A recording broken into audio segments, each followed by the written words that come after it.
All right. Alpha male, Betamax from A to Z, and the band played on. First film, Dead Poet Society. Never liked this movie.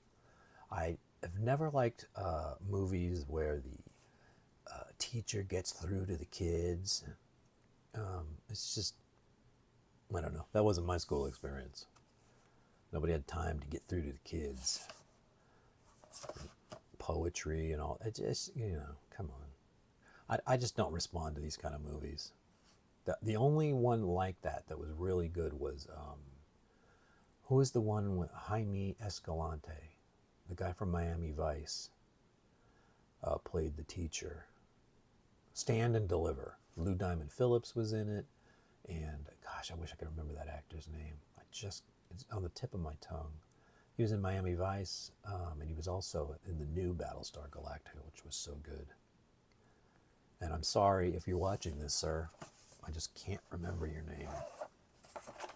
But you had the best of all of these turning around the kids' movies. This thing has been through the mill, huh? Look at that. That looks like my handwriting, so I probably wrote that. For all I know, Dead Poet Society is not even on here. Stand and Deliver. You can tell what I want to watch. The Execution? Never heard of it. Clearly a rental, because it's in one of these rental boxes.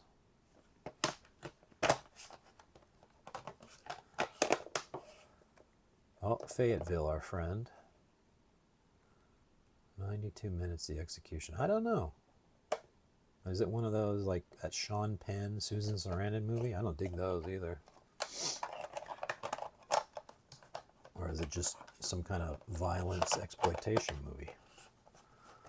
One day, hopefully, I'll find out if I get to it before my execution. The Drowning Pool. This is supposed to be a popular movie. I've never seen this. But listen, it's got Tony Francioso. Okay? I remember that name all of the time back then. Tony Francioso. And starring Tony Francioso. Like, oh my God. I still don't know who Tony Francioso is. Sorry, Tony. I don't even know what this movie is about. I just remember there was like a rivalry between Robert Redford and Paul Newman. Because they were in Butch and Sundance, and they wanted to see who could do the best movie. Or at least that's how the media portrayed it anyway. Let's see. Returns in The Drowning Pool as Lou Harper. Now, is it Paul Newman returns? Or does that character Lou Harper have been in other movies? I don't know. The Cool Unflappable Private Eye. Okay, you got me so far. Whom he brought to life so successfully in the 1966 film Harper. So this is a part 2. Okay.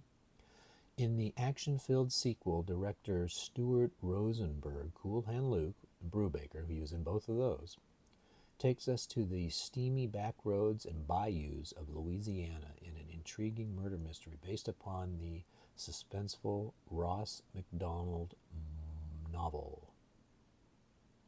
Oh, and he did it with his wife, Joanne Woodward. So you get a detective story, but do you have to watch the other movie? I don't know. I mean, if I was going to watch this, that's what I would want to do. I'd want to see the other movie. If it's a sequel like that. I mean, I've never heard of this, so I've heard of Deadpool. I've never heard of the other one, or I've never heard of the character, so obviously this didn't take off like they were hoping it would. There you go. Gotta be a rental. The Drowning Pool. Dancing on the Valentine. So, I showed in the last video the Duran Duran video album, which had all the videos up to Is There Something I Should Know? But, of course, we got to fill in the gap after that, right? So let's release another videotape. And this is really the end.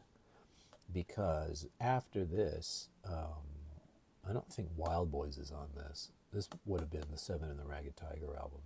But then you've got Wild Boys and A View to a Kill from the movie, and then Duran Duran changes.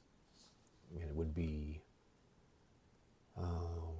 25 years before they return to the feeling of this. They went in a completely different direction. I think I mentioned this before too. So you get the Reflex, Union of the Snake, and New Moon on Monday, but there was a 10 or 15-minute version of New Moon on Monday, like a little mini movie. And if that was on here, my guess would be you would put on the longer version, right? I mean, you got the time. You only got 3 videos on there. I guess this thing was 20 or 25 bucks back in the day. And look, there's plenty of room to put the long version on here. Don't know. And I speculate maybe that long version was on the laser disc, but I don't know. I don't know where that laser disc is. It's somewhere around here. And let me think a minute. I think there was 98 or 99, they put out another Greatest Hits package, and it was just called Greatest. And then they also put out a video or DVD of all of their videos. Maybe that had the long version of New Moon on Monday. Or the video. Don't remember. I think it was hidden on if I remember correctly, there was a big deal about putting out DVDs and then hiding Easter eggs in it, which was really stupid because it was a pain in the ass to do. I think the long version is embedded in there somewhere. And of course now today there's YouTube and you can just go dial it up and you don't have to play any of these games. All right, Elvis. Jailhouse Rock.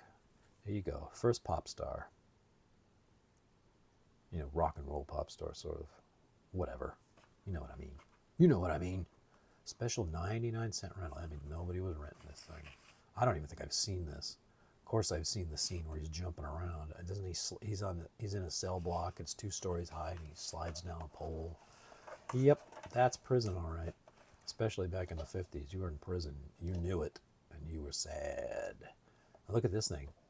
People like Elvis. This thing's been through the mill. Probably never watched that either. I don't know. I like Elvis, but I don't know that I ever enjoyed an Elvis movie. Indiscreet. No clue. Music Plus video rental. This label looks like a cheap label. When I mean cheap label, I mean, you know, the people who manufactured and distributed it. Rare double window, like that. 1984 and Indiscreet. No clue what this is. And there's no information here, and it looks like it was out of the mainstream. So I'll be interested to see that.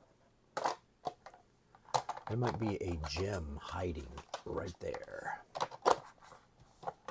And of course, Music Plus, it was definitely a rental. We know that by now, right? We're getting down to the last 2, and the last 2 are dud cases also. What does that say? I something the wind. Inherit the wind. It's all one word. Must be my handwriting. I thought it was... forget my handwriting, you know what I mean? Inherit the wind.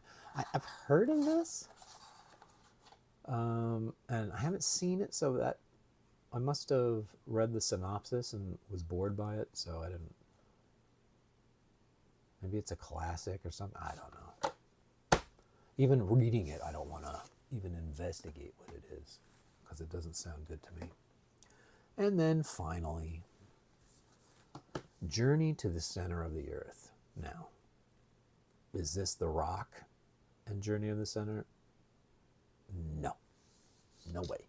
And didn't Brandon Fraser did a version of Journey to the Center of the Earth? They keep trying this. I haven't cared about any of them. Doesn't sound interesting to me. Nice shape though. But I'm thinking this must be a super old one, right? Let's see if I can find a date. And that says 1985, I think. But that must have been when the tape was made. Because look right there. Doesn't that say like 1950 or 1959? Hopefully you guys can see it in the camera. I'll try to... Nah, it gets blurry, so I can't even read it that way. So this must be super old. I would guess black and white, which would mean I'm not interested. When these super old black and white movies, like The Munsters is good in black and white. Twilight Zone is excellent in black and white. I think that's about it. Lucy, of course. I love Lucy. It was in black and white. No problem there. Journey to the Center of the Earth. I mean, I might watch it for a goof because I'm assuming the special effects will be terrible, but whatever. Whatever. 129 minutes, too. Whew. All right, that's it. I know this was a short one because a lot of this stuff I don't know, and there wasn't really much to say, but thank you for watching and going this far, and we will keep going. Thank you. See you on the next one.